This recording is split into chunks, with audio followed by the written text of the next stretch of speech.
લખતર શહેર તેમજ ગ્રામ્યમાં રાત્રિના અને સવારના વરસાદી માહોલ જામ્યો.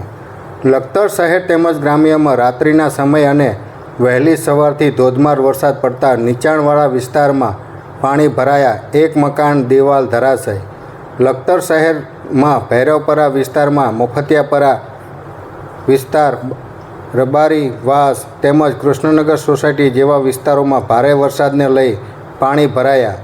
ગારા કીચડનું સામ્રાજ્ય સર્જાયું. એક મકાનની દિવાલ ધરાશય થઈ જાનહાનિ ટળી. લખતર શહેર તેમજ ગ્રામ્યમાં ગત રાત્રિના રોજ ભારે પવન અને ગાજવીજ સાથે અને વીજળીના કડાકા સાથે ધોધમાર વરસાદ પડ્યો હતો. ત્યારે લખતર શહેર અને ગ્રામ્યમાં રાત્રિના સમયે વહેલી સવારથી વરસાદ વરસવાનું શરૂ થયો હતો. ત્યારે લખતર શહેરમાં આવેલા ભૈરવપરા વિસ્તાર, મફતિયાપરા વિસ્તાર, કૃષ્ણનગર સોસાયટી તેમજ કેન્ટીનપરા અને રબારીવાસ જેવા વિસ્તારોમાં નીચાણવાળા વિસ્તારોમાં પાણી ભરાવાનું સામે આવ્યું હતું અને ભારે કાદવ કીચડનું સામ્રાજ્ય જોવા મળ્યું હતું. જેમાં અક્ષર આનંદ કોમ્પ્લેક્સ પાસે આવેલ કાચા મકાનની દિવાલ ધરાશય થતાં જાનહાનિ ટળી હતી.